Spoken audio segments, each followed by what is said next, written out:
The red shirt is the last thing anyone sees of him. A flash of bright crimson moving into the rhododendron at Spence Field, 6 years old, laughing because he is about to scare his father. The other boys go one way around the ridge. He goes the other way, alone.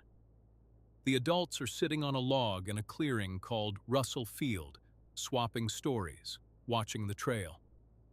They expect to hear a giggle, then a shriek, then 4 boys bursting out of the laurel. 3 boys come back. The 4th does not.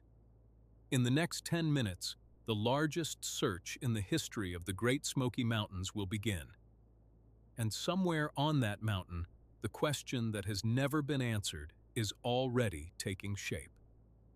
His name is Dennis Lloyd Martin.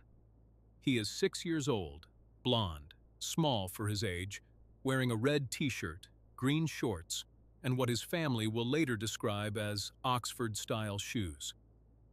The date is Saturday, June 14, 1969. The place is Spence Field, a high, grassy bald in the Great Smoky Mountains National Park on the Tennessee-North Carolina line.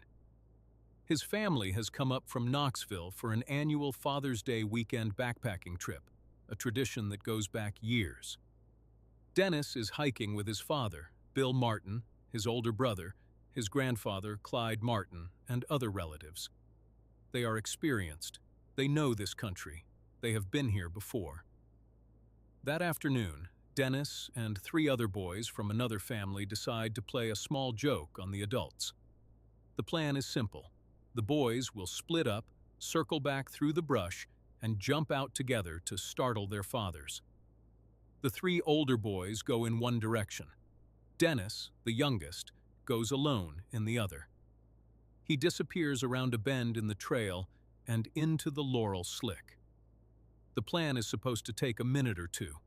Bill Martin watches him go. Then the watch starts ticking. Within minutes, by some accounts, 3, by others, 6, Bill realizes Dennis has not come back. He calls his name. He walks the loop the boy was supposed to take. The brush is thick. The terrain drops off sharply on either side of the ridge. Bill begins to run. By 4:30 in the afternoon, the family has searched the immediate area and found nothing. A short hike from Spence Field is the Appalachian Trail Shelter, and there are other hikers and rangers within reach. Word goes out. The first ranger arrives that evening.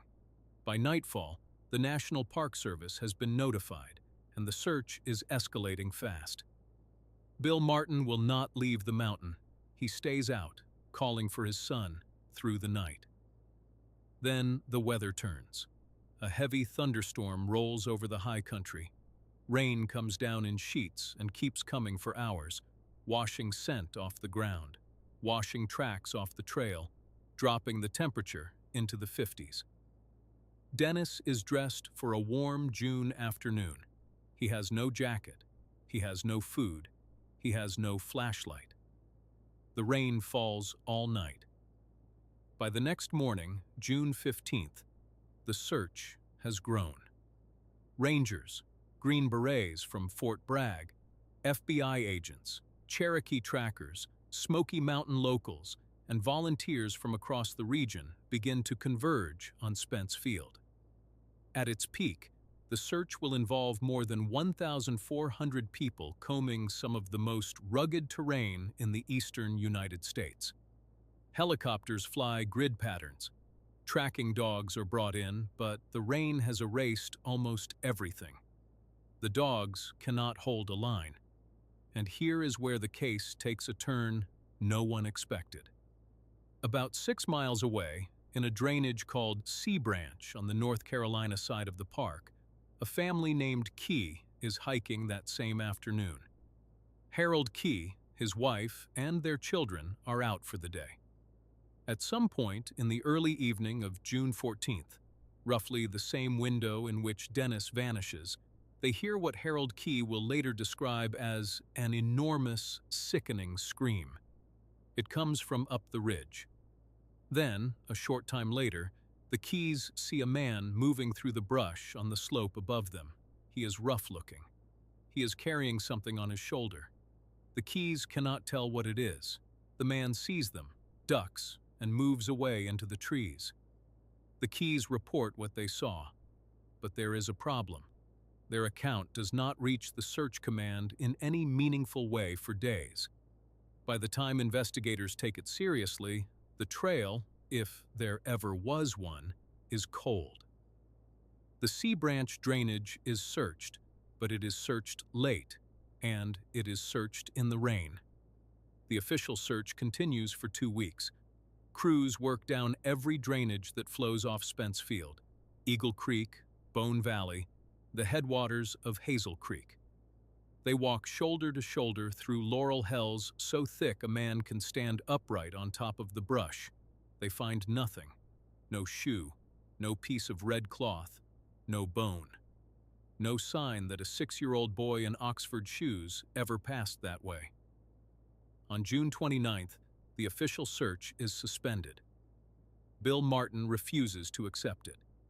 He will return to those mountains for years, hiring private trackers, walking the ridges himself, following any lead a stranger sends him in the mail.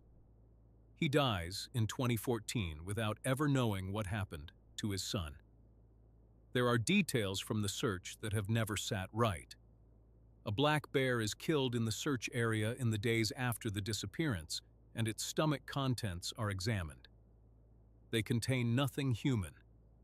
Reports surface, never fully verified, of a set of small footprints found high on a ridge, far from where a 6-year-old should have been able to walk in that time frame. The Park Service files on the case have been requested under the Freedom of Information Act for decades. Portions of them remain unreleased. The reasons given have varied. There is one more detail. Dwight McCarter, one of the most respected trackers in the Smokies, who worked the case as a young ranger, has said for years that something about the disappearance does not fit a simple lost child scenario. The terrain Dennis would have had to cover, alone in the time available, in those shoes, in that brush, does not, in McCarter's view, add up. So, what happened to Dennis Martin? The first theory is the official one. Dennis wandered off the trail, became disoriented in the laurel, fell into one of the steep drainages off Spence Field, and died of exposure during the overnight storm. His body was never recovered because the terrain is, in places, almost impossible to search. Bones in those mountains are taken by bears, by hogs, by time. The theory fits the geography. What it does not explain is the absence of any trace at all. Not a shoe, not a button, not a scrap of red shirt, across more than 50 years of hikers, hunters, and trail crews walking that country. The second theory is the abduction theory, and it leans heavily on the Key family sighting. In this version, a man, perhaps someone living rough in the backcountry, perhaps someone who had followed the family, took Dennis from the trail, carried him over the ridge into the Sea Branch drainage, and left the park by a route the searchers did not cover in time.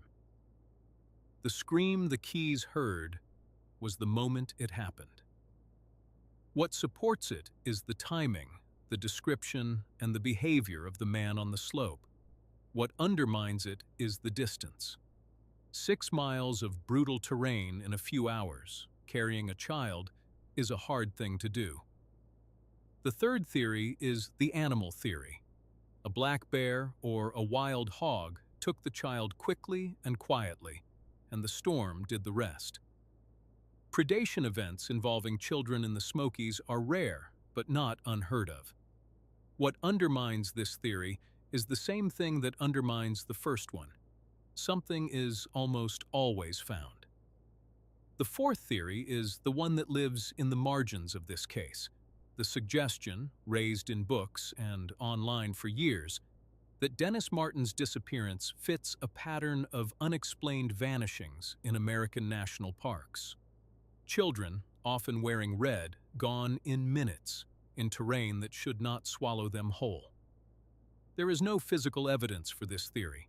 There is only the shape of the absence. More than half a century later, the file is still open. The Park Service has never closed it. The family has never had a body to bury. Somewhere on a ridge between Spence Field and Sea Branch, in a drainage that has been walked 1,000 times since 1969, the answer may still be lying under the leaves, or it may have left the park on a man's shoulder on the night of June 14th and gone somewhere no search grid was ever drawn. Dennis Martin was 6 years old. He was wearing a red shirt. He went around one side of a ridge to scare his father, and he never came back. No one has ever explained why. If you have a theory about what really happened, drop it in the comments.